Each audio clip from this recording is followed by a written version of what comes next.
weather outside is frightful, but the fire is so delightful. And since we've no place to go, let it Let's do somewhere else this evening. But, we're here, thanks for joining us here on Uski and Herbie. We're doing this on a Wednesday night because we were going to do it Tuesday, but the Ravens and Steelers didn't decide to play until this afternoon. So that's a good thing. So we got a big jam-packed show. We have Dan Wolken will be joining us real shortly. He just logged in. And then we got our interview, our two-part interview or three-part interview of the Coastal Carolina head coach, Jamey, what's his name? Jamey Chadwell? Yeah, I'm losing a break there. That's George Pachera, who's helping me out this evening. It's been a long evening. So let's bring in Dan here because Dan is a well-respected USA Today journalist who loves college football. We talked to you, Dan, back in July, and we were trying to figure out what are they going to do with all of these COVID football games. They're doing a good job, but there's some teams just can't get it ready to go, like Florida State. Yeah, it's tough. Look, the numbers, the thresholds that each conference is set for being able to play, it is a lot easier at the beginning of the season than the end because you've got rosters that have had opt-outs and injuries. And so it doesn't take a lot of positive tests and then the contact tracing.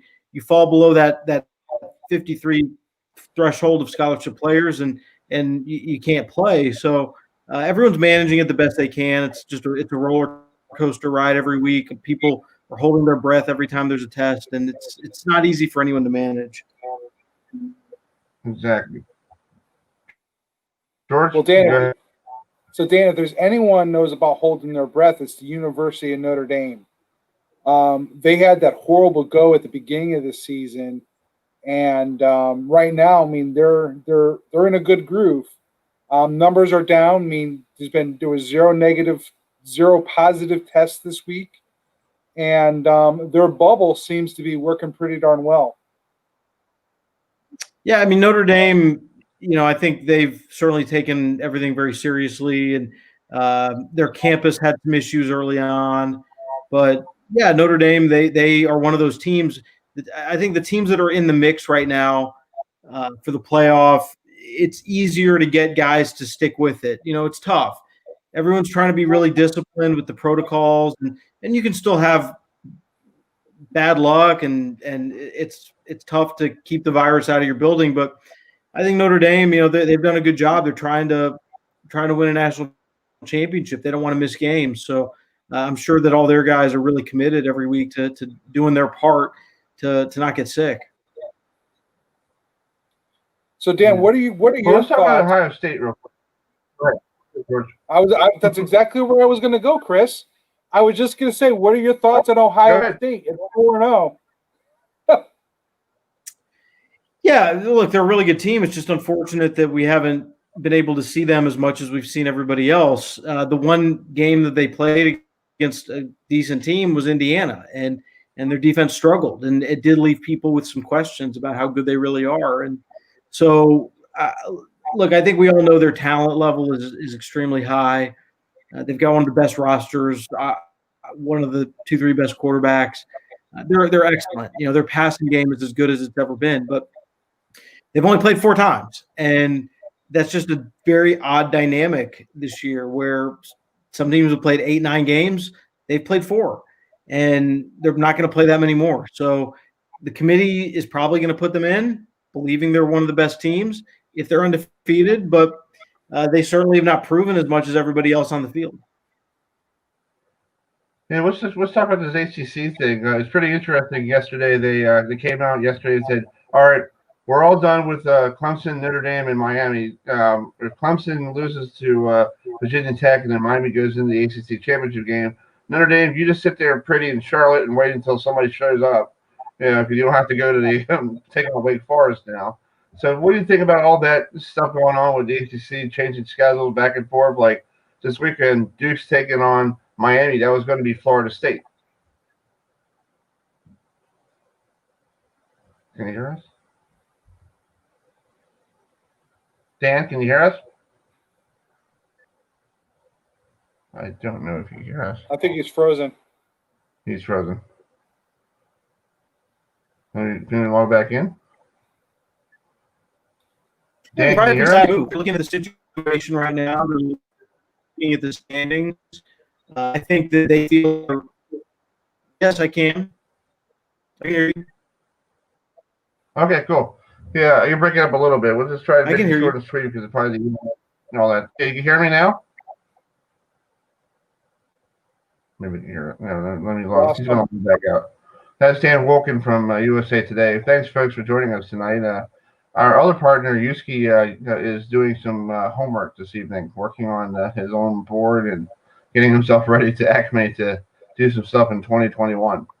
So we're waiting for him to come back.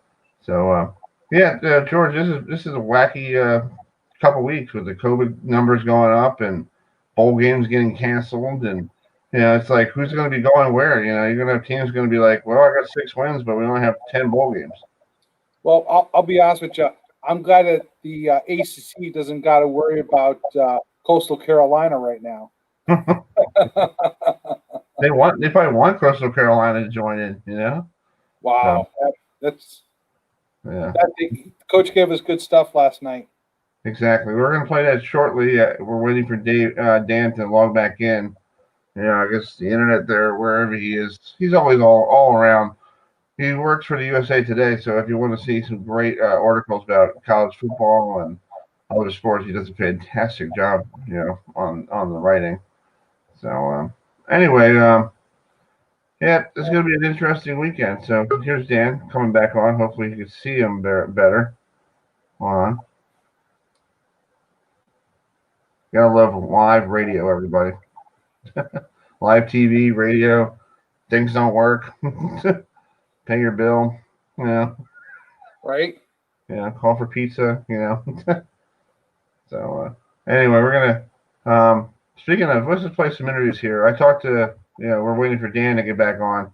I talked to Tony Elliott, the offensive coordinator of Clemson, the other night. It was senior night down there in Clemson when they beat basically the snot out of Pittsburgh. So I had a chance. Yeah, it was completely a beating. So here's Mike. I asked him about was it like having Trevor Lawrence and ETN in the same backfield? Radio in Baltimore. What was it like having Trevor and ETN in the backfield and you coaching them? When would you take a time to step back and go, wow, I had 2 great players that could be NFL Hall of Famers one day? I think that'll come, down the road when I actually have some time. Definitely know how special they are, so I don't take it for granted. But my job as a coach right now, while they're with us, is to push them as hard as they've ever been pushed, to continue to bring out that greatness that's inside of them. But they're 2 special young men. They're special talents. I think the future is extremely bright for those guys. And again, I don't take it lightly. I don't take it for granted that I've been placed in this position, but I believe by a higher power to allow me to be fortunate enough to be around those young men, because both of those individuals, everybody sees what they do on the field. But I'm fortunate enough to see those guys operate off the field, and both of them, through different things that they've done, different experiences have made me a better man. And so for that, I'm forever grateful. But sitting back and doing all that, I don't have time. We got a Virginia Tech team. We're going to Blacksburg, playing in Blacksburg. It's not easy to go into Blacksburg and win. So that's where my focus is going to be as soon as I wake up in the morning. Take 1 or 2. Yeah, that's true. He has to wake up this week, take on Virginia Tech, and we'll have somebody from Virginia Tech coming on later in the program to talk about the Virginia Tech side of things. This might be Coach Fuente's last game in Virginia Tech if he doesn't pull it out. It's just weird how the hot seat changes, right? Team to team and season to season. It's just crazy how the flux is really in for the season. Yeah, exactly. Let's talk more. I talked to Boston College the other day. Boston College is actually bowl eligible for the first time with the new coach, and he was ecstatic last Saturday when I talked to him about it was like being bowl eligible. So here is hope I put it in there. No, I did not put it in there.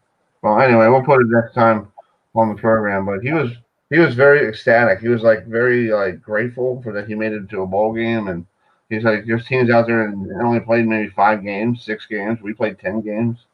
This is a fascinating season. And he was very happy up there in Boston College to bring in Phil Dracovic. Phil Dracovic has been a real shot in the arm for that team. Exactly. Well, I guess Dan can't get on. We appreciate him trying to get on, and we'll get him on probably during a bowl game or something. But in the meantime, we'll start our. We talked to Coach Chadwell from Coastal Carolina last night. You, George, myself, and your special reporter who came with us. My nephew Jacob.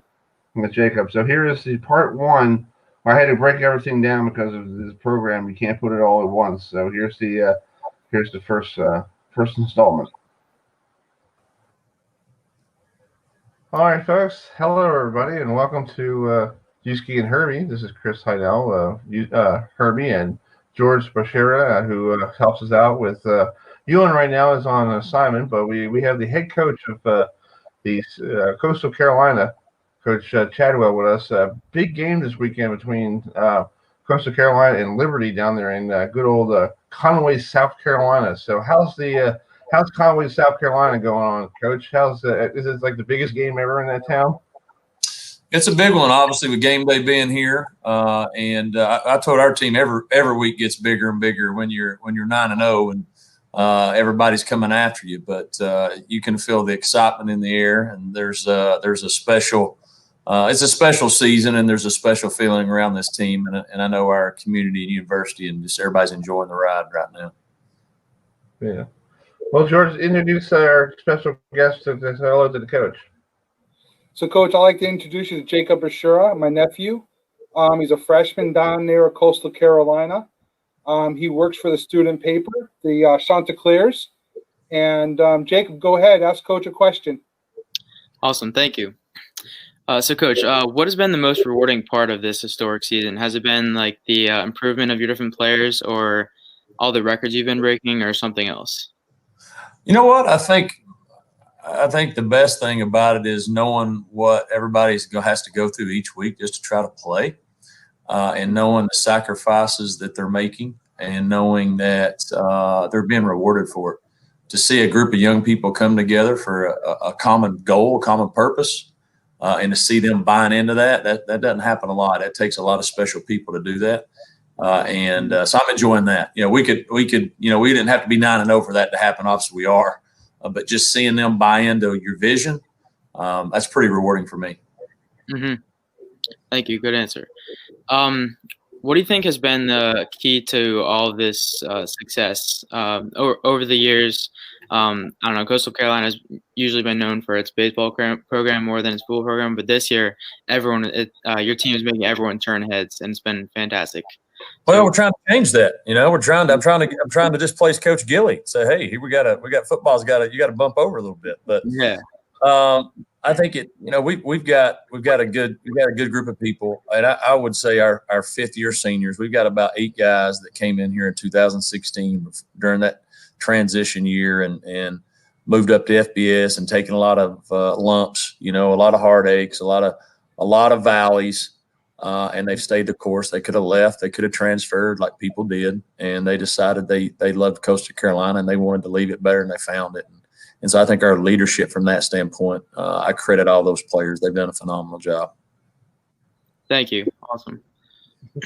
That's great. Well, Coach, talk about tonight. You guys, the college football playoff came out, and you're 18th in the college football playoff. What does that feel for you? I know a lot of coaches right now are so busy getting themselves ready to go and ready for the next game, but have you taken a step back and like, wow, we're 18th in the country out of 25 teams?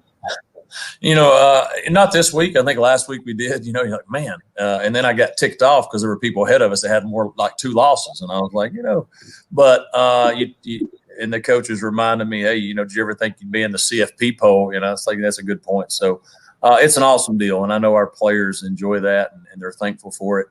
And this year especially, we know that's probably unlikely any other year, but in this year especially, just to get recognized like that is a pretty cool deal, and hopefully we can keep winning and keep climbing.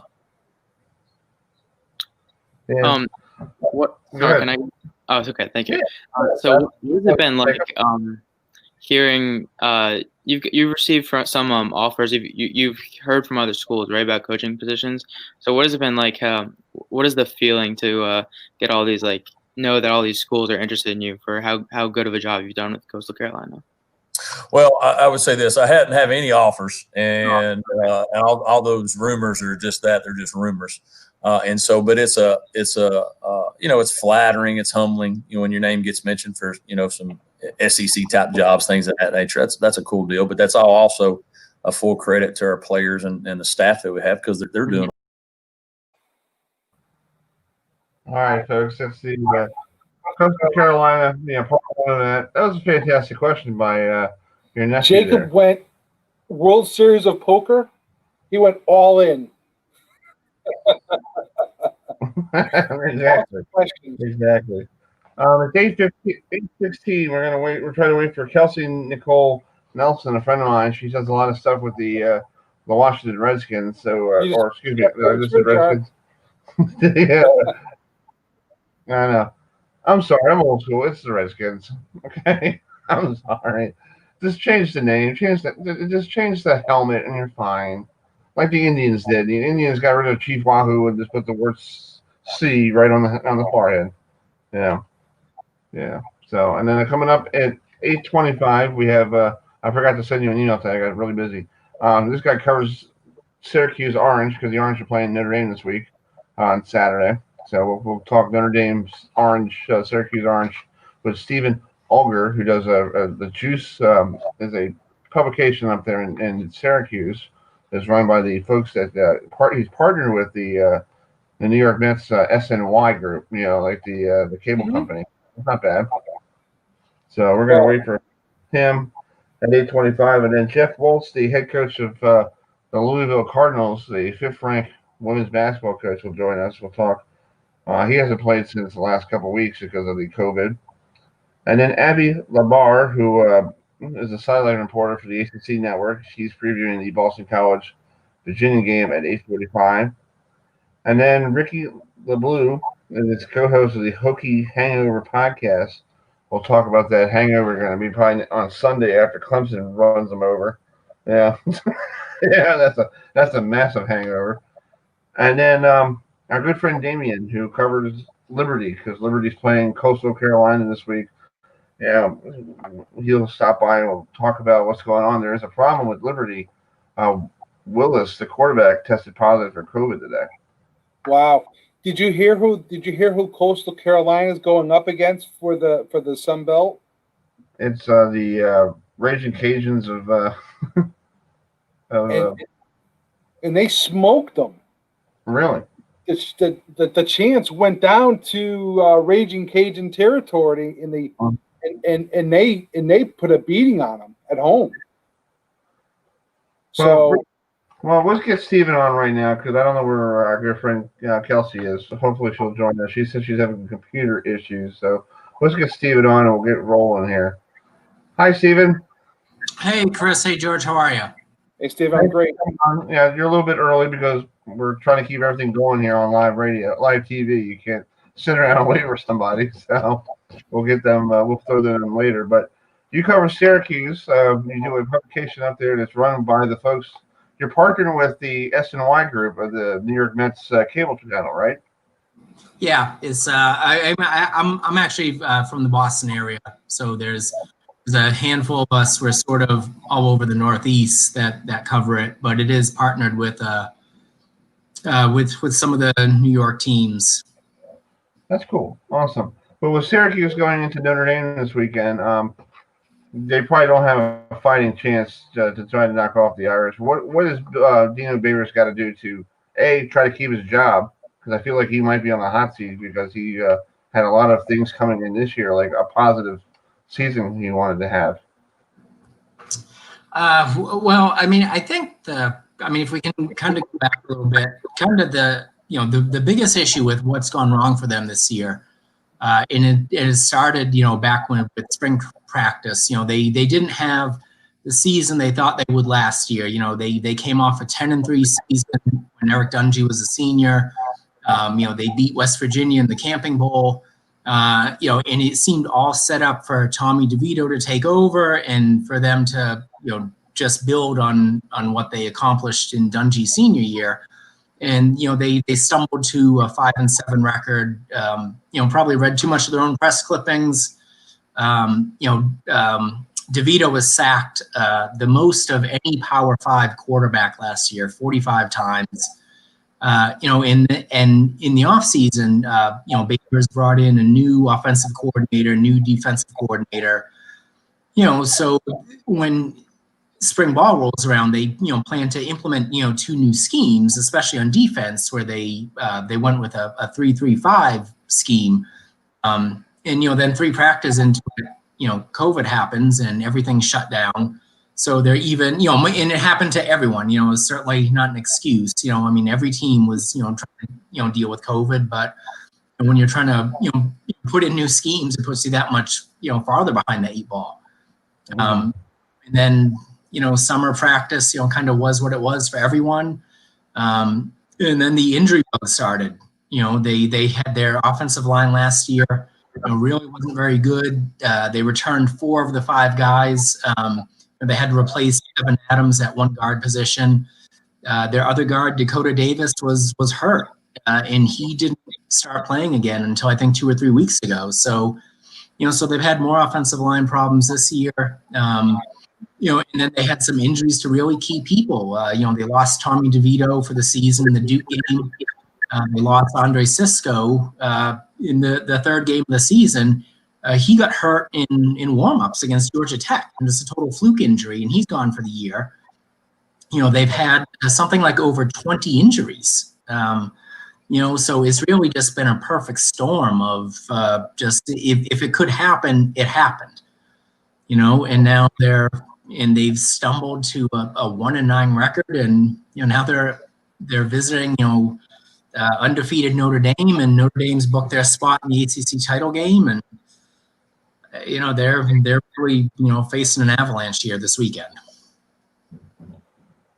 Well, Stephen, I first thing I'll say is I report on the Irish here. I live in the South Bend area, and the first thing I will tell you is that these guys aren't going to overlook anybody. Despite clinching an ACC championship spot already, they're going to come out and they're going to want to play against Syracuse.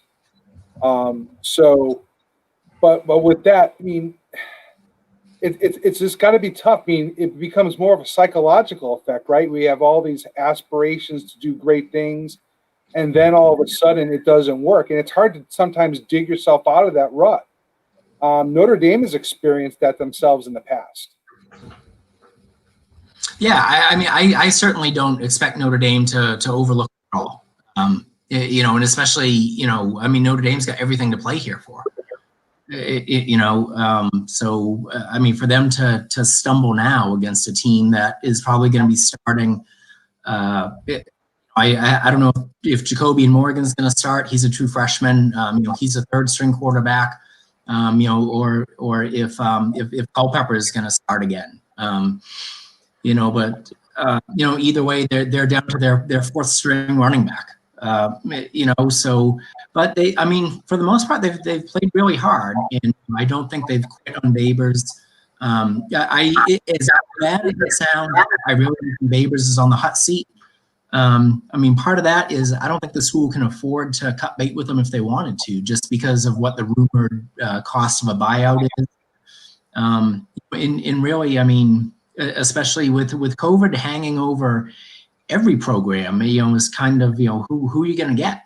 And if you look at the defense, like I printed out their 2 deep. They've got, 2, 4, 6, 8, 10, 12. They've got 11 guys on the 2 deep, just in the linebacking core and the secondary, that are either sophomores, true freshmen, or redshirt freshmen. And they've got some really decent players. So I think they're going to have a decent defense next year. So, I expect them to improve next year. So, as bad as it seems, I really don't think it's that bad. I just think, like I said, this is the perfect storm of if it could go wrong, it went wrong. But it's also that it's one of those environments, right? It's good for those guys to get a feel for a big game, at Notre Dame, their last home game of the season for Senior Day. And it'll be good for them to go up against that, because you learn from that experience. Oh, sure. Yeah. I mean, like I said, their defense is in, it sounds funny saying this, but, considering they're 1-9, but their defense actually played pretty well this year. I mean, one of their cornerbacks, redshirt freshman Garrett Williams, he didn't give up a passing touchdown until last week. That's the first time anyone beat him this year. And he looks like he's got the makings of playing on Sundays in a few years. So they've got some real young talent on defense. Obviously, visiting Notre Dame Stadium, one of the most heralded spots in all of college football. I think there's going to be some benefit to them. I don't expect them to quit. They know Notre Dame's undefeated, and I'm sure they'd love nothing more than to knock off the Irish and kind of play spoiler to that to close out their season. Sure. Exactly. Well, Steven, thank you so much for coming on tonight. We'll get you on, another time when do you cover basketball as well? I do.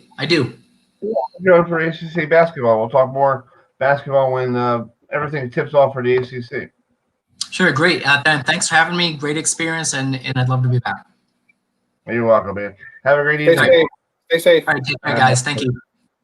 See you. All right, folks, that's Stephen Auger, who writes for the Irish up there in beautiful Syracuse. It's probably not beautiful right now. It's probably 15 degrees. So that's not beautiful. But speaking of beautiful, a good friend of mine who I met her a couple of years ago down in the Big Ten tournament down at D.C., and we had a great time down there. Now she's a big celebrity, and I have to try to get a hold of her by her agent, and like, come on now. Not Kelsey, even. Nicole, Thanks so much happy for having me, holidays. Chris.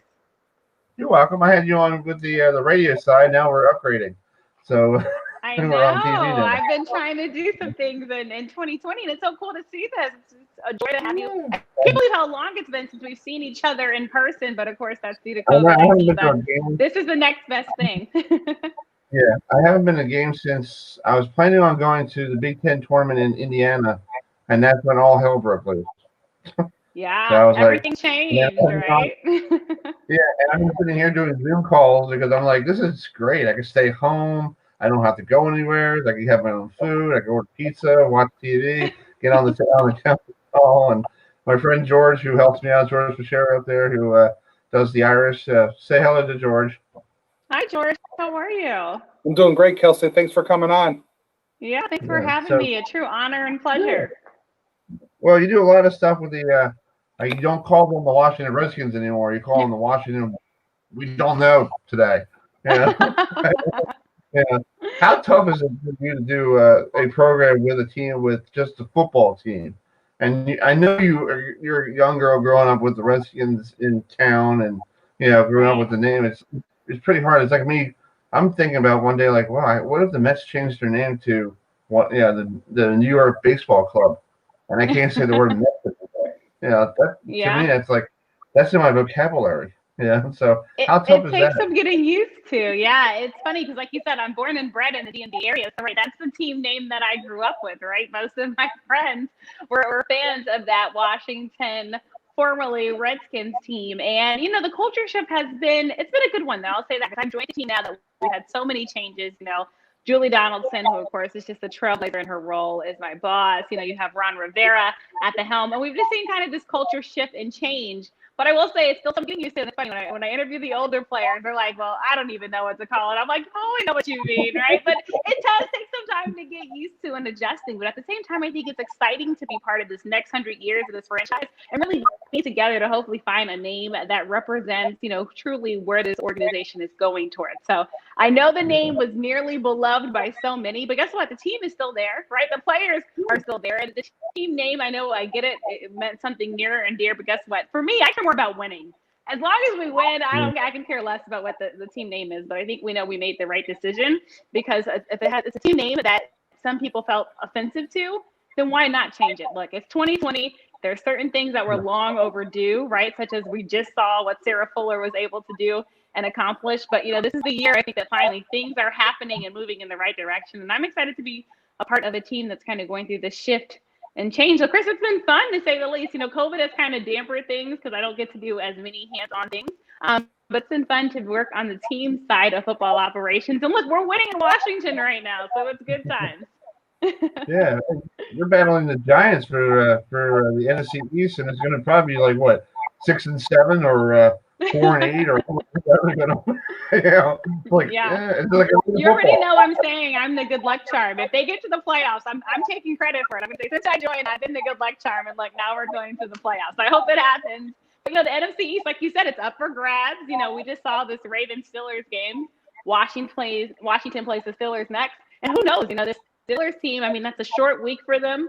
That was a pretty competitive game, more competitive than probably many thought, because we know this was a battered Ravens team heading into that football game, of course, due to COVID-19. But it's going to be an interesting one, and on a Monday, too. I know prime time usually isn't what Washington fans want, but, we'll see what happens. So you never know. Washington, the Steelers and Seahawks games, those are the ones we're kind of looking at like, uh-oh. But other than that, their schedule's pretty nice and favorable. So we'll see if they can come out of the NFC East. All right, I'm not still calling my team least, but hopefully they come out on top. Sure. Well, my Giants are going to have to arm wrestle you for that first place. So we'll see how that goes. Back to my East Coast ties. So.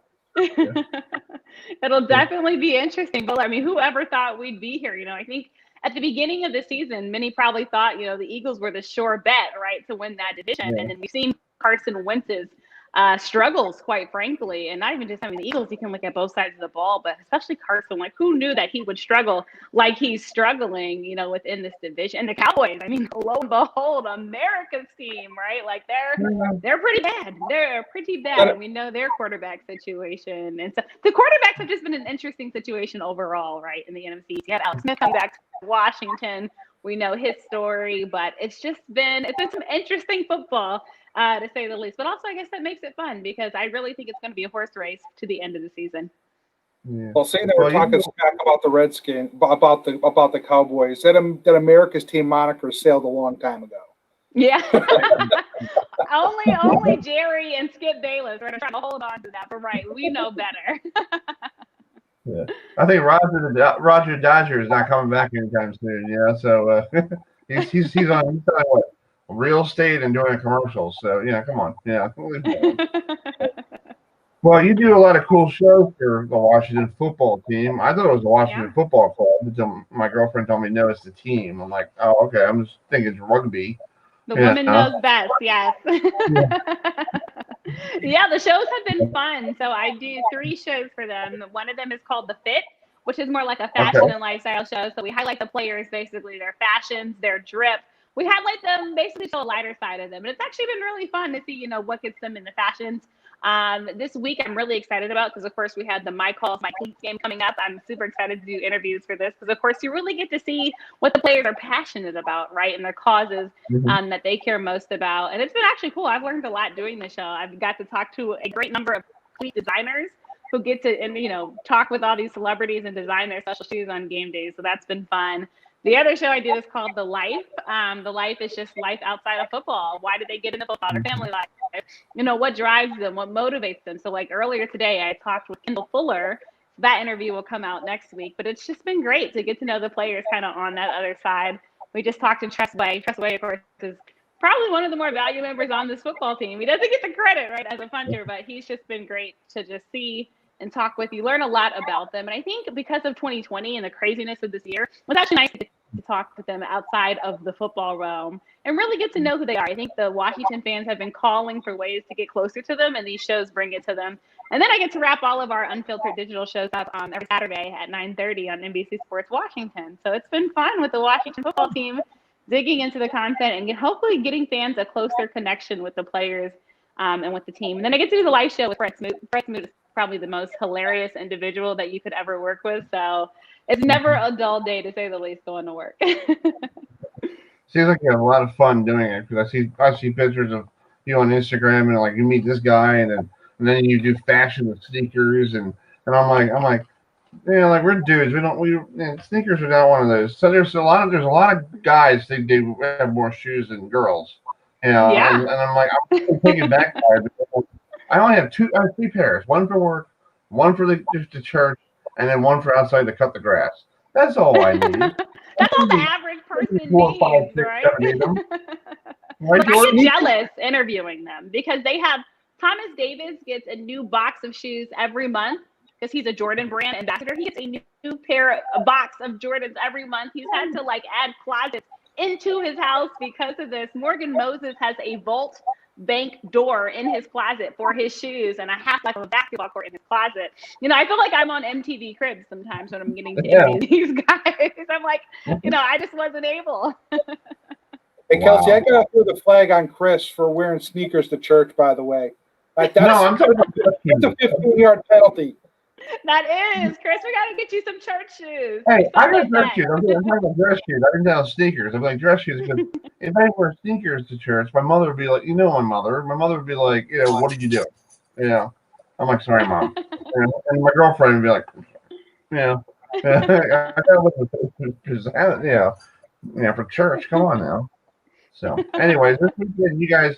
So Washington is going to be playing next Monday. For Monday for now. Fingers crossed, right? That no COVID crazy cases come up.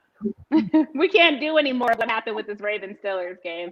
And I don't think the NFL can handle another situation like that, quite frankly. So for now, hopefully nothing changes and we'll see that game on Monday. That was the longest Thursday night football game I've ever seen in my entire life. Yes. Already, I just feel like this week has been crazy. Like, and my apologies for coming late to the show, but right before I was about to hop on the show, I'm sure you guys saw the news about John Wall leaving the Wizards and Russell Westbrook coming here. So, yes. Oh, yeah, it's official. John Wall is heading to Houston and Russell Westbrook is heading here. So, like, we just watched this crazy football game, right, with the Ravens and Steelers. And, you know, we see RG3 and his struggles, and then the whole football game finishes. And the Woj bomb drops that news on us, you know, after for a long time the Wizards kept saying, you know, no, we want John Wall. We support him. You know, we're here for his comeback. And now he's heading to Houston, and Russell Westbrook is heading here to D.C. So lots of big things happening. Wow. You heard it first here on the program. That's good. So, well, Kelsey, I'll let you go. So thanks so much for coming on. I know you got a lot of stuff to do. You got to get ready for your show prep this week. When do you do your show? Like Wednesday, Tuesday, Thursday, or when do you tape it? When do you tape it? That's good. So before I was taping in Ashburn, you know, I go out to Washington Football Park. I feel it's been funny saying that. But now today was the first day that I've had to tape from home because, as you guys know, this COVID-19 outbreak in the NFL, they're limiting a lot of stuff. So I was already limited. Like, I never got to be around the players. I was only around the media personnel. But now we're doing shows from home. So I will be doing shows from the loveliness of my apartment in DC. So I tape usually Tuesdays and Wednesdays, and then the shows come out Thursdays and Fridays. So I hope everyone can tune into the shows this week. Lots of great content. And last week's show I highly recommend watching. We had Dogface, of course, went viral on the skateboard, drinking the cranberry juice, as our special guest on the life, because it turns out he's a Washington football fan. Nice. Awesome. Well, you also can watch it on the website, too, on the Washington Football Club. They have it on the website, so you could, if you don't get NBC, Washington, you can just go on and watch it. Yep. So, yep. Thank you for the support, guys, and I appreciate you coming on the show. It was lots of fun. Keep up the great work. Thank you. Have a good holiday season if I don't talk to you. Thanks so much. You guys too. Thank you. Bye. Bye.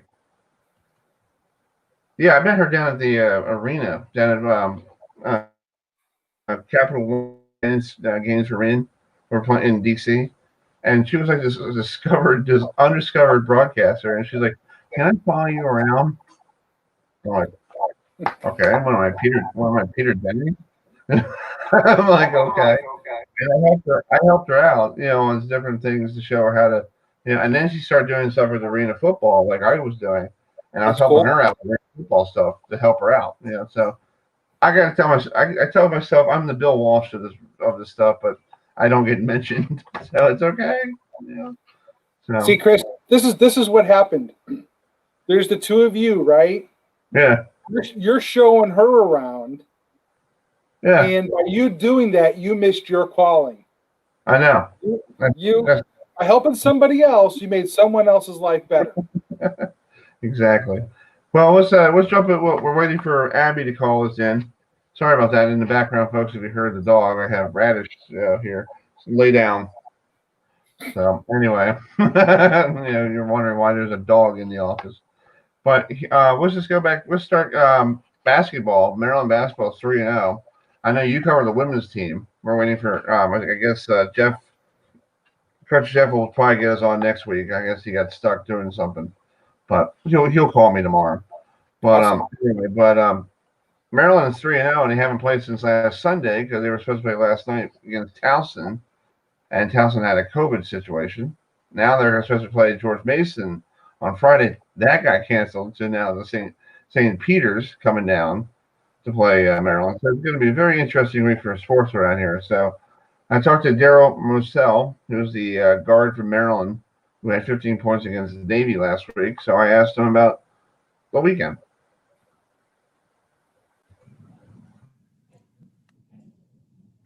Hey, Daryl. Thanks for taking my question. The first two games of the season, I know you guys didn't have preseason. How are you feeling after the first two games? I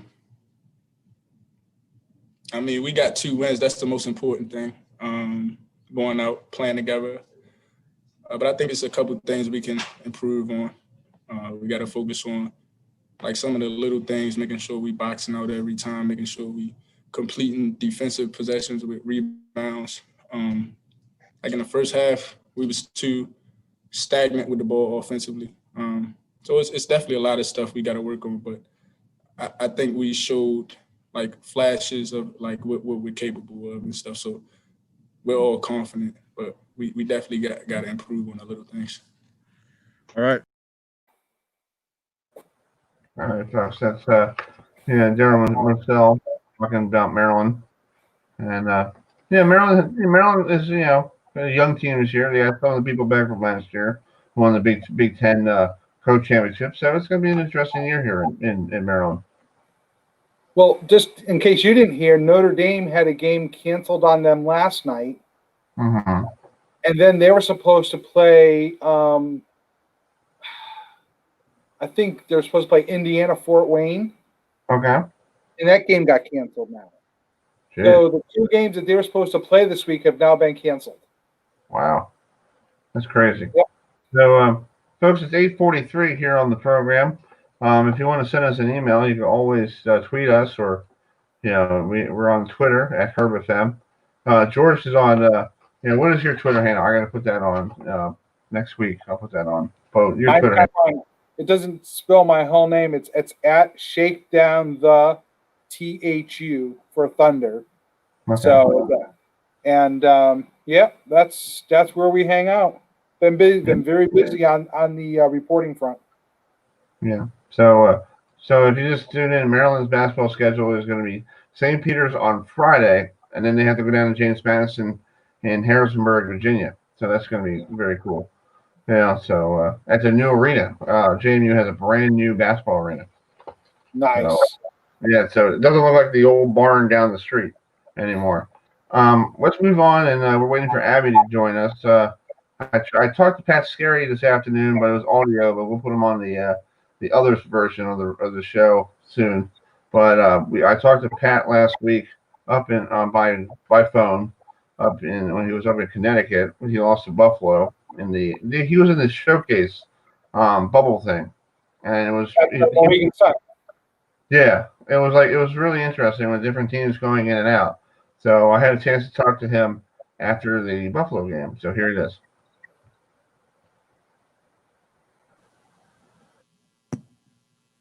Chris, you there?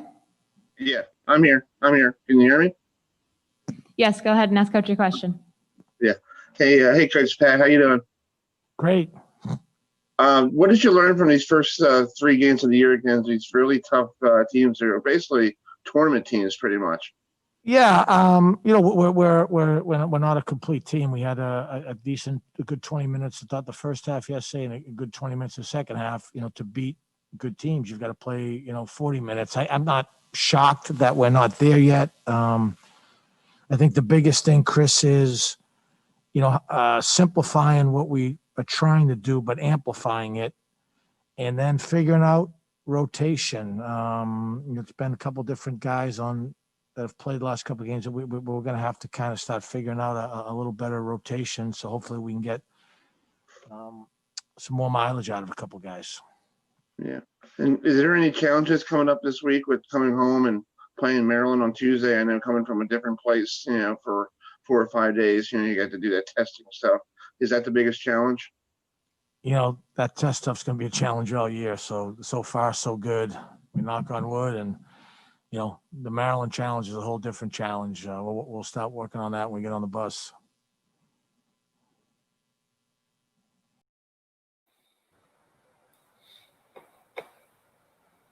Well, they didn't work it on the bus because they didn't play. So, so I guess they'll play again later down the road. So, let's bring in a good friend of mine, Abby Labar, who does a fantastic job with NC State and ACC football, and she also does the Carolina Hurricanes. They're does a lot of hurricane stuff down there in Carolina. But hi Abby, how you doing? I'm great. How are you guys? Great, and you? I love the setup. Hey, we upgraded now. We've all figured out how to use technology. It only took a pandemic, right? Exactly. First of all, I want to ask you before. I know you cover the Carolina Hurricanes, and I want your opinion on this. They're bringing back the old Hartford Whalers uniform this year. I gotta say, this is fantastic. Look at this. It's pretty fantastic. Sweet. So we actually wore our Whalers jerseys for not those specific. That's like the retro Whalers jersey. That's the new one they introduced. But we had an all green Whalers jersey. There you go. There we go. We wore. I think we introduced it last 2 seasons ago. Yeah, and so we would wear it there was 2 games where we would have like the Whalers night. And it was pretty cool. And the whole league, everyone gives us there's so much backlash on it. They're like, you guys aren't the Whalers. I'm like, yeah, but like, who cares? Like, come on, people love it. They still buy the Whalers gear. Like, we embrace it down here. So I love those new retro jerseys. They're sweet. Hey, a guy from Connecticut will always love the whale. Love it. Well, I was saying Colorado is doing the same thing. They're bringing back the old Nordiques, but they're putting it in their colors. Yeah, so I mean, a lot of the teams are doing like with that retro jersey line that Adidas came out with. A lot of teams are like they're going way back and they're pulling out, some really old teams, and they're going way deep in their roots to get those jerseys this year. So it's pretty cool to see some of the stories. So I'm like, you guys can't hate on us for the Hartford stuff because y'all have been getting really creative as well. Yeah, is the Calgary Flames bringing back the Atlanta Flames uniforms? Well, people were joking like, where are the Atlanta Thrashers at? I actually got their hockey puck too, believe it or not. Oh my God. Really? Oh my gosh. There's a Twitter account that's like that. I think it's just the Atlanta Thrashers Twitter account, and they tweet the funniest stuff out. You have to appreciate it. Yeah. Well, we have you on this week because you're doing another sideline reporting job for the ACC. Let's talk about this whole ACC stuff. It's so fantastic. They one day they go, hey, Miami, you're taking on Duke, and then Florida State, you sit home for a week, and then December 12th, you're going to play Duke in Tallahassee, and then wait a minute, Notre Dame, we don't need you to play anymore after Syracuse. Just go to Charlotte and sit there and wait for somebody like Clemson or Miami. This is fantastic the last couple of days. It's crazy. Credit to the coaches for having to adapt and think on their feet when it comes to that, right? So if you go back, this kind of, it kind of all started at the beginning of the season when they came out with an entirely new schedule because, a lot of people don't realize from the outside looking in that these coaches start prepping for, the first few games of the season in, as soon as they're back in, July, and even before July, they're starting to look at, okay, who are those first few teams on our schedule? So right when the season, the new schedule came out, they already had to throw all that away. Like they, trash all those non-conference, first few games of the season. And, their mindset is we could have already started on, all these ACC teams that we didn't even think we would see for 3 or 4 more seasons. And so, they go into this season with that mindset already, but as much as you can prepare for that, it's when it gets thrown at you, I mean, it's just, it's really cool to, especially for Virginia and Boston College, as I've, done a deep dive into their notes and stats and info this week, Coach Hafley and his team, knock on wood, they've had 0 positive tests since the beginning of this whole thing.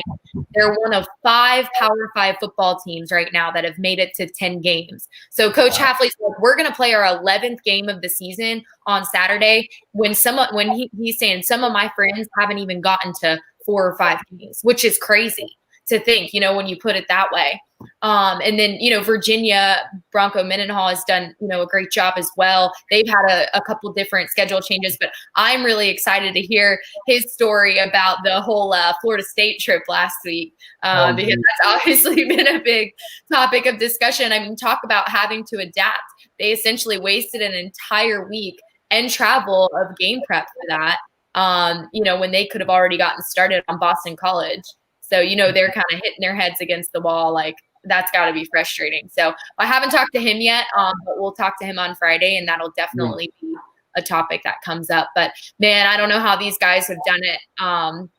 But it's going to be interesting to look back on these seasons. And it's been cool to kind of see some different teams emerge, though, throughout it all. Like, if you're talking outside the ACC, like Coastal Carolina, Liberty, App State, all these teams are getting some really awesome publicity, and ECU even, just because of the schedule changes. So, that's a little bit of the silver lining, and you can look at that angle and say, hey, look, some of these teams aren't getting the, appreciation or the publicity, that they haven't because, now all these cancellations and changes and stuff. And so it's been interesting, that's for sure. I can't believe we're already in December, though.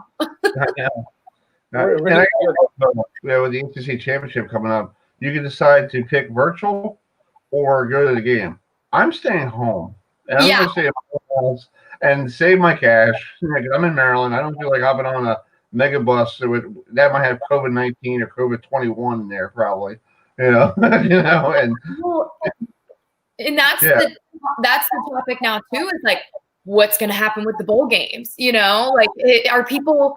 Because I feel like, these bowl games, it's, it's exciting for these teams to get to go and do it. But a lot of the excitement around the bowl games is like the atmosphere and the sponsors and the gifts and the fan fest. And so, like, what are these bowl games even going to provide, without all that? So can't catch me in a bowl game. I don't know. I say that now.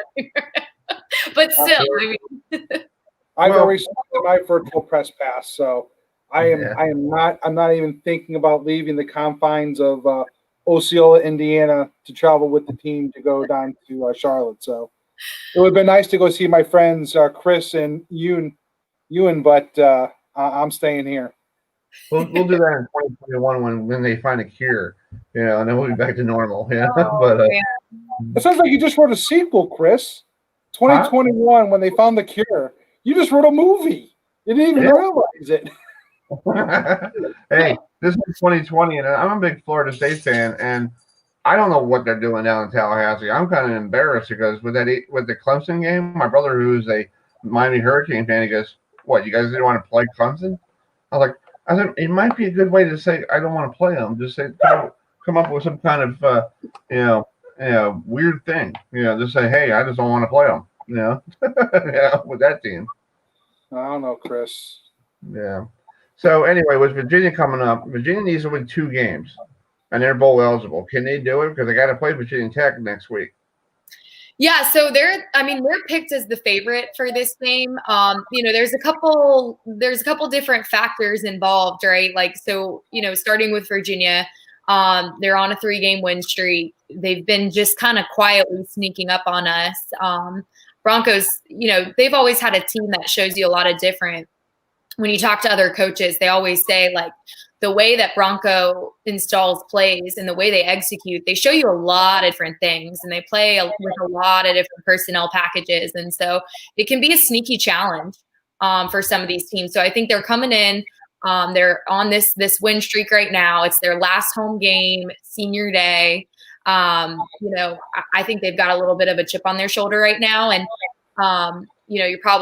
people are probably gonna ask them, like, how do you not look ahead to Virginia Tech? They're not doing that right now.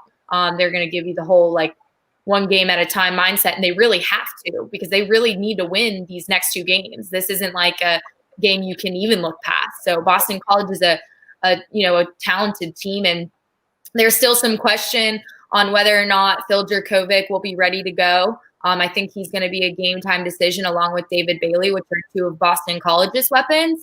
So that could change the entire dynamic. If those guys aren't ready, I think Virginia will then really be especially more the favorite. And I think that's where Virginia can really take advantage of that. But Boston College, if they do have those guys, this is their last game of the season. So they're coming in with that same mentality, firepower, like let's finish this one out strong for our guys. And, Jeff Hafley has found a way to win. This team's found a way to win. And he's even said that what he told us today, which was something that stood out to me, was, they haven't won all their games in the same way. They've won them all in very different ways. So that's a testament to the coaching, and a testament to the kids as well, just being able to adapt and overcome. So I really think it's going to be a great matchup. I don't know. I can't pick anybody because I don't know, personnel wise, who's going to be on the field for BC. And so, you don't want to jump the gun there, because if they've got all their weapons, they're going to be dangerous. Yeah, that's true. Well, Abby, I want to let you go because I know you're busy. I want you to get ready for this game and tell Tom and James Bates hi from all of us here, because I know James is a wild cannon there in that press box. Because I was watching some games. Hey, that from. I love working with those guys. They're the best. So, hopefully we can make it to another Saturday and get through another football game. And, I appreciate you guys having me on. Thank you. And Abby, when you get out here to South Bend next year, definitely give me a holler, and I'll give you the dollar tour of Notre Dame campus. Awesome! I would love that. Love that. Go be the bookstore, right? Hey, I love a good bookstore tour. Every time I go to a campus and I have time to go to the bookstore, I'm hitting it up. I can't afford to go to the bookstore. Oh, man. Have a great holiday season if I don't talk to you. Thank you guys. You guys as well. All right, see ya. Bye. Bye. That's a very good person, Abby Labar, who covers everything ACC. Let's get back to our program here. We got a change in schedule. Ricky LaBlue won't be able to make it tonight because he had a family situation. So we'll get him on next week. We'll talk next week, Virginia Tech and Virginia. So we do that as a game of the week that we'll talk about. So in the meantime, let's get back to our part 2 of our interview with Coastal Carolina's head coach Jamey Chadwell, right here on Herbie, Uski and Herbie. Start writing something bad next year, so I'm gonna remember this now. But it's a cool. It's an awesome deal. But you don't do it for that, obviously, But I think that just shows you people take notice of your program and that you're doing some good things. Mm-hmm. Hey, Coach. First thing I want to say is congratulations on the season up to this point. I've been living the journey of Jacob this season. I follow the chants on Twitter, Facebook, all that stuff. I'm so excited for you guys because the Sun Belt doesn't get all that publicity, and then you have a team like the Chants come out of nowhere and they're having a magical season. So definitely congratulations on the season. I appreciate that. Yeah, well, obviously Jacob is smarter than the rest of you. He chose Coastal, and so we know where the brains are in his family. Yep. Yeah. And so, Coach, you had mentioned something earlier that I actually asked one of the Notre Dame players earlier this evening in the student-athlete press conference. I was at the college football playoff. That was my first season in the press box, by the way. Notre Dame versus Clemson back in 2018. So I'm glad that Jacob's having the same type of magic that I had. After the game, I was talking with the players, and they said this. They said they wanted to leave the program better than they came in with. And the part that's incredible is to see that team, 2 years later and where they are. How did what was the magic point? What was the point in which the light bulb went off and everything just clicked? Well, I don't know if it was a moment. I think what you do is you set a vision and you start building your culture and you have your standard. And then until everybody buys into that standard and they're accountable to it, you're always going to have some ups and downs. Last year we were 5-7, and truth be told, we were close to being 7-5 or maybe 8-4, but we didn't have the accountability piece needed. And until the team decided, hey, we got to get people that want to buy in, and everybody's got to do it, and they started being leaders and demanding from their teammates instead of making it all coaches. We got that started clicking this January. We were fortunate to have spring ball, and it started clicking in January. Our whole approach this offseason was about correcting the things that we can control. And our big thing this year was 24. We lost 5 games last year, about 24 points. Our whole thing this offseason was how do we overcome those 24 points? And it's accountability, it's discipline, it's having passion for what you do and loving your teammates. And I think this offseason, those guys that went through last year and knew they were close, but they knew we didn't win, not because of talent, because we weren't doing little things right. And they made their mind up. We're going to do those little things right. We believe and we trust what these coaches are telling us, and they're getting rewarded for that now. And so I really think this offseason set the tone for that. And obviously even through COVID, but I think our guys, we're fortunate to get a month with them of practice, and we were able to lay that foundation that we really wanted to have. And you're seeing the fruits of that right now. Well, Coach, just to follow up, I can just tell you everything that you've said, I've heard come out of Coach Kelly. Okay, so the good part is that everyone's buying into the system, but the flip side is, I bet you if I was to talk to one of your players in an interview, they're going to sound just like you do, and that's the important part, is the fact that it's not a coach talking to the players, but it's the players leading by that example, and them buying into your leadership and your vision. Yeah, I agree wholeheartedly. When you have team leading team and not coaches leading team, success follows. And sometimes that takes a while to get there. Sometimes it happens right away because they're hungry. Sometimes they're stubborn. We were a little stubborn last year, and thankfully they decided to say, hey, let's trust and see what happens. And it's been a fun ride for sure. Thanks, Coach. Thank you. Well, Coach, I have a question for you about this weekend against Liberty. That you're taking on a quarterback who was a transfer from Auburn, who basically knows Coach Freeze's playbook, and he's one of those good quarterbacks that get out of the pocket. He makes plays. So, what do you guys have to do on Saturday to contain him, to contain that Liberty offense? Well, hopefully he gets COVID and you don't get too sick from it. But oh boy, that sounds kind of what we found out today. Yeah. Yeah. He knew something really up on that one. I'm like, wow. Yeah. So, we're going to post the whole interview, folks.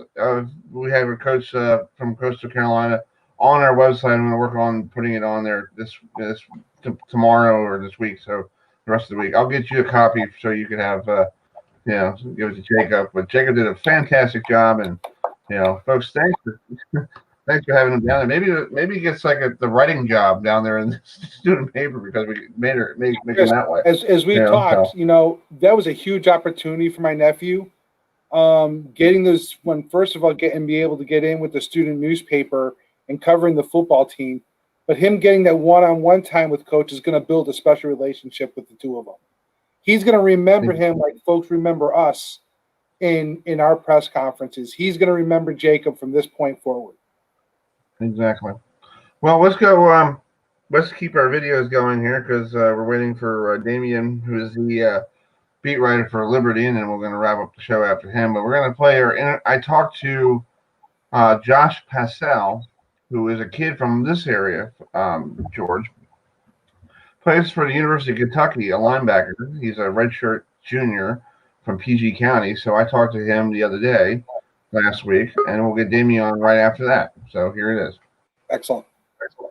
No problem. Hello, everybody. I'm here with Josh Passell, who is from University of Kentucky, but he's from the state of Maryland. He's from PG County. So question for you, how did Kentucky get on your radar? That's the question. So actually my brother played at Kentucky. Okay. And so he went to the University of Kentucky to play football. And he was actually on the coaching staff while I was being recruited my senior year. So that really was a big decision for me coming here. That was like the primary reason. Nice. So I know this season you guys are 3-5. Tough loss last weekend to Alabama. I was watching the game on the SEC network. How good is Alabama?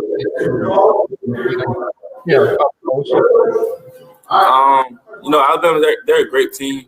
They have all of those, all of the pieces that they need in order to, have a run for the national championship. And at the end of the day, they just showed up and they were better than us on that Saturday. They played a great game. They had a lot of things going for them that day.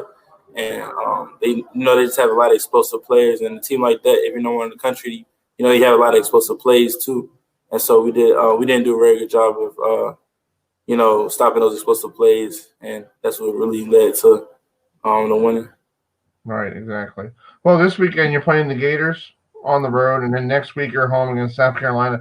Just talk about how weird this 2020 season is, because at the beginning you guys don't know you had a season, and now you make all conference games. You don't play Louisville because that was part of your guys' schedule, and how weird was it? How weird is this schedule?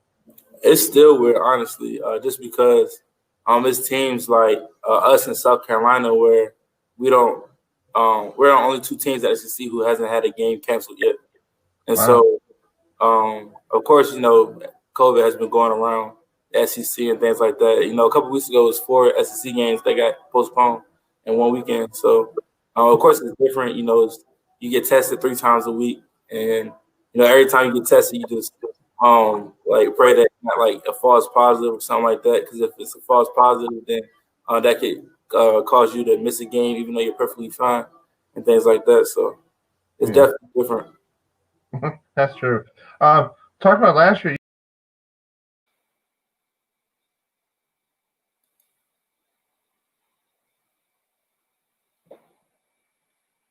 Chris, you froze. All right, folks. Yeah, like I said, we had a best we can there. So we got Damien on, our good friend from Liberty, and we'll put the show to bed here. So Damien, thanks for joining us. Big game this weekend down there in South Carolina, with Coastal Carolina, and you guys have something going on at your campus. What's the update? Well, the update is basically just hearing from sources right now. Liberty's having some COVID issues, that's for sure. And right now they will determine Thursday morning if they will be able to play Coastal Carolina on Saturday at 2:00 there at Brooks Stadium. Right now they're just worried about the numbers. They had a round of tests that they're supposed to get results back tonight. And we should find out Thursday morning how those test results came back and if they have enough players available who will be able to suit up and make the trip down to Conway. Wow. So you guys have a better protocol for COVID because you guys have been doing really well this year up to now. Yeah, Liberty's been affected to an extent, but not to the extent where they're going to be affected by it. They've had only one player's come out and publicly revealed that he tested positive, and that was backup Mike linebacker Carl Poole, and he missed one game.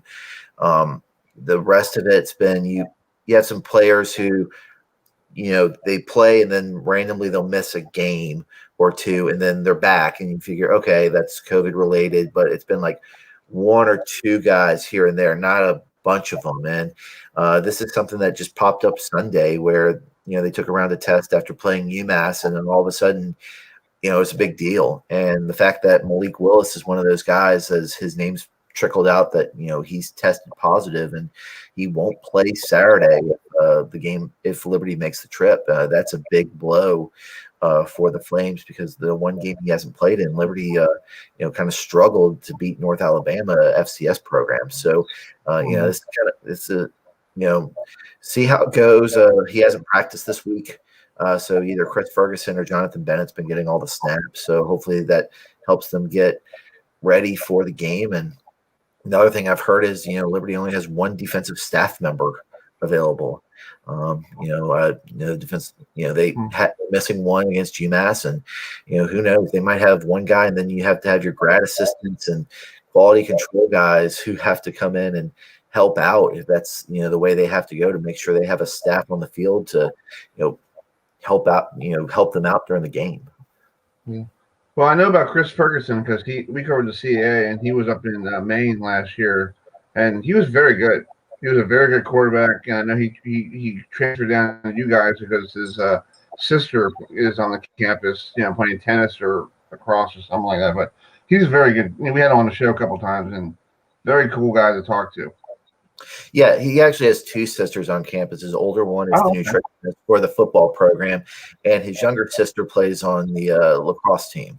There's a strong family connection there, and he has played well in spot duties this year. He hasn't turned the ball over at all, which is a good thing for a seasoned quarterback, fifth-year guy. It's just, is he going to be able to run the offense well? And you might see if, say, Joshua Mack and Peyton Pickett, aren't affected by this. You might see them get a bulk of the carries because you're going to need to control the game against Coastal with, how well they've been playing offensively. They're comparable to Liberty in terms of points scored, yards per game. Grayson McCall, who, like Malik Willis, was added to the Davey O'Brien watch list this week. He's thrown 20 touchdown passes to only 1 interception. And this is a redshirt freshman who only played in 2 games last year.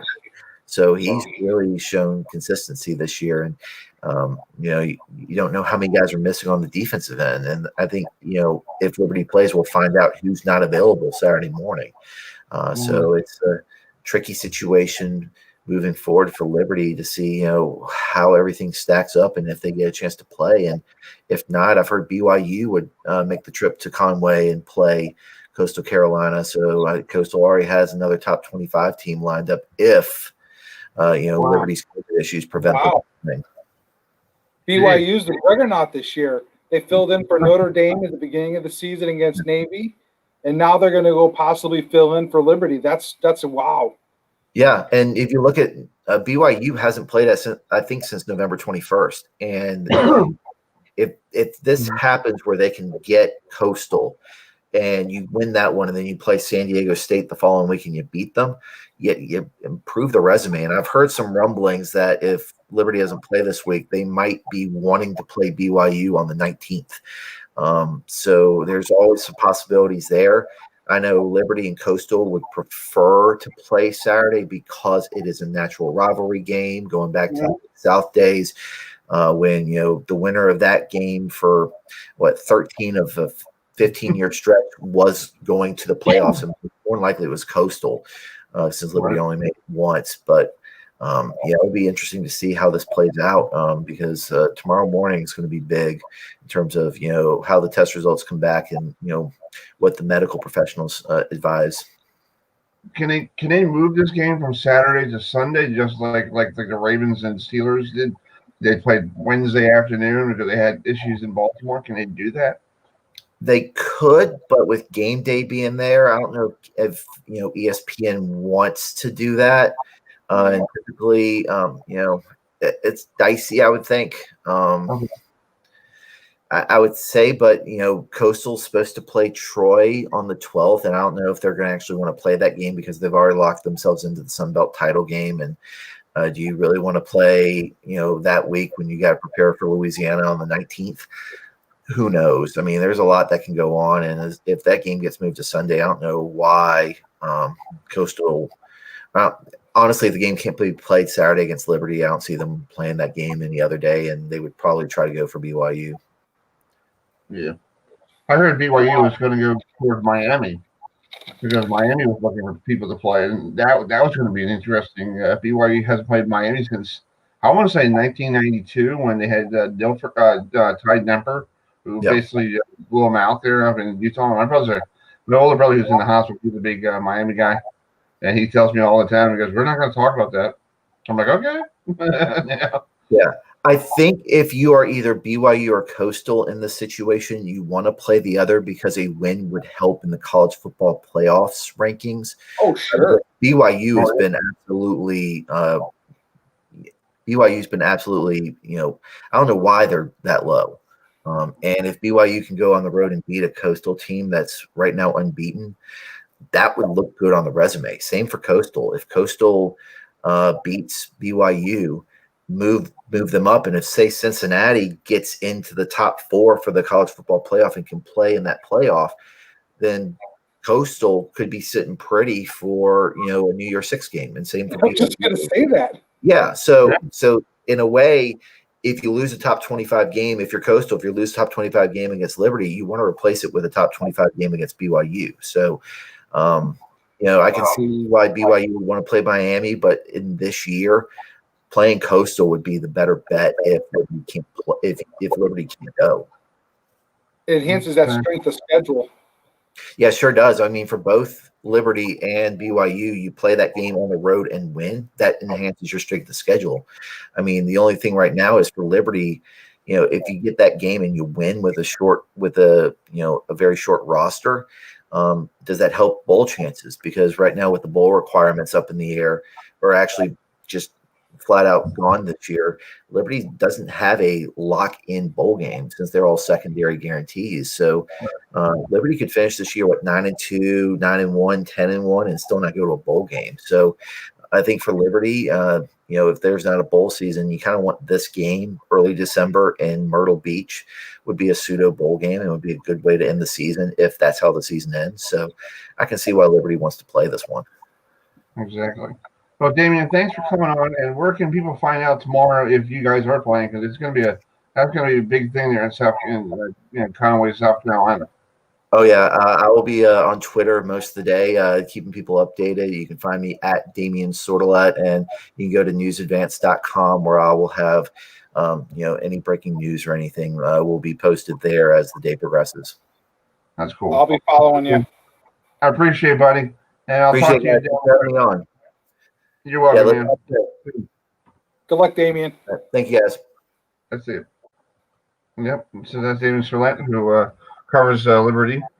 Chris, we have breaking news on this show tonight. You've had breaking news twice on this show tonight. I know. Twice. I feel like I'm an ESPN, but I'm not. I have a dog and the internet. So your guests brought it. Your guests brought news. I mean, they brought breaking news.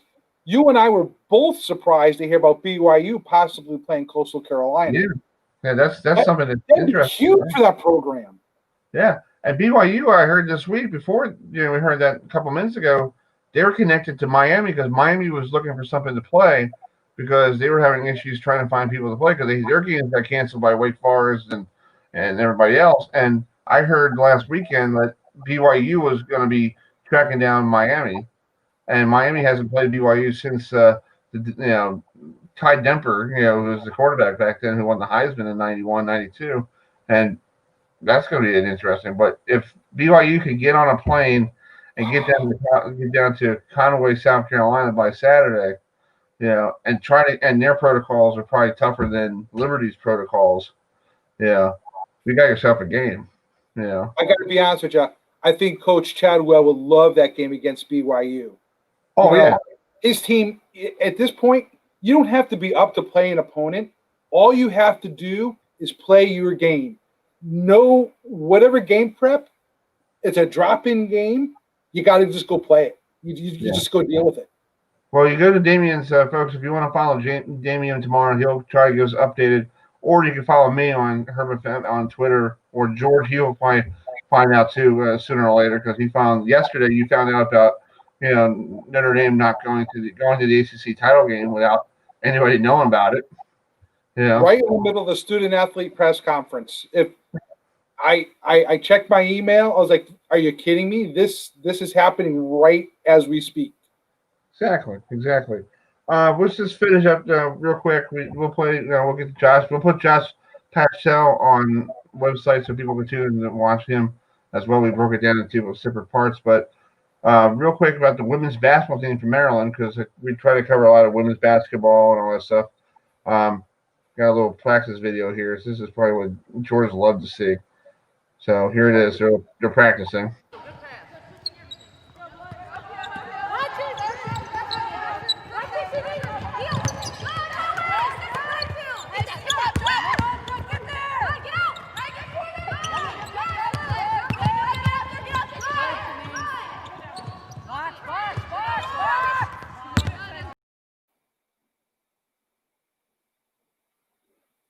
Hoops.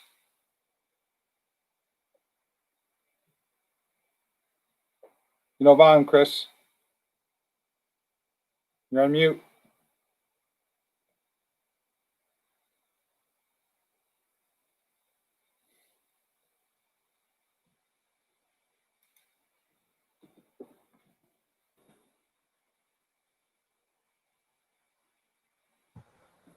All right. That's for this weekend, So if you guys want to know about Maryland women's basketball, it's fantastic. We'll try to get some interviews from Coach Brenda Freeze this weekend. Plus, next week we'll recap this Coastal Carolina Liberty game. If it does play, we'll try to get some both sides of the football with some interviews. Or, of course, the Coastal versus BYU. Or Coastal versus BYU, or BYU versus Liberty, or Liberty versus somebody named James Madison University. We don't know. It's literally changing. It's a moving target. Yeah, and it's also funny, dude. You realize in the springtime they're going to have spring football in some of these conferences that didn't play in the fall. So my birthday, March 6th, we got CAA football playing 6 games for a season. So I'm like, why are you playing 6 games? And then you want to turn around and in August to start ready for the fall? You're going to endanger your kids, man. Well, it's not going to have your seniors, because the seniors who would be coming out of that, right. If there was guys getting ready for the NFL, they're not going to be in those games anyway. Yeah, exactly. They've checked out. Yeah. Well, George, fantastic job filling in for Ewan. Ewan is doing his homework tonight of getting some production out of his new board. So we'll hopefully have Ewan on next. Well, let's do it next Wednesday, because I think next Wednesday has been tonight has been a fantastic show from everybody who joined us, and plus it gives me some couple days to relax before we get into crunch time. I want to say thank you to Dan Wolken, who sorry he couldn't get back on, but we'll try to get him on another time. Our good friend, we'll try to get Jeff Walz on. Hopefully we'll see how he's doing next week. Thanks to Abby, Labar, who does a fantastic job for Fox Sports South. Even Damien does a good job as well. Thanks to the folks at Coastal Carolina that let us talk to Coach Chadwell yesterday. He's such a good coach. He's such a good speaker. Yeah, he is. He sounds like he sounds like Jimbo Fisher when Jimbo was like nobody knew who he was. Yeah, until Jimbo now is money man, and he's probably going to be fired soon. Yeah. Or come back to Florida State, please. So anyway, and also thanks to Kelsey, Nicole, Nelson, who was fantastic with that team down in DC. That's all I'm saying. And thank you for Jacob for coming on and doing such a great job with Coach. And we'll definitely look forward to having him in the future. On in the future. I wish he was down there this weekend for the Coastal Carolina game. That would have been fun. They sent all the kids home. Yeah. So, all right, boss. We'll talk to you. And your show. When is your show coming on? My show will be on Saturday after. Well, my show is going to be a preemptive show. I'm going to be just doing a Facebook Live. Okay. And it may be just from Notre Dame Stadium, by the way. That's cool. Nice. I've been invited to attend the Senior Day game, so I will be in the stands at Notre Dame Stadium. That's cool. Not in the press box, right? Not in the press box. I will be in the bleachers. I will be out in the elements. Oh wow! Is it supposed to snow? No, but it's going to be 40 degrees. It'll probably be close to 35 to 32 degrees before the game's over. Yeah. So, hey, send me some cool pictures. I'll put it on the Twitter page. Will do. All right, boss. Have fun. We'll talk to you next week. Will do. And thank you, everybody, for watching. Thanks for turning on and joining us, and hopefully folks are enjoying our program, and have a great rest of the night.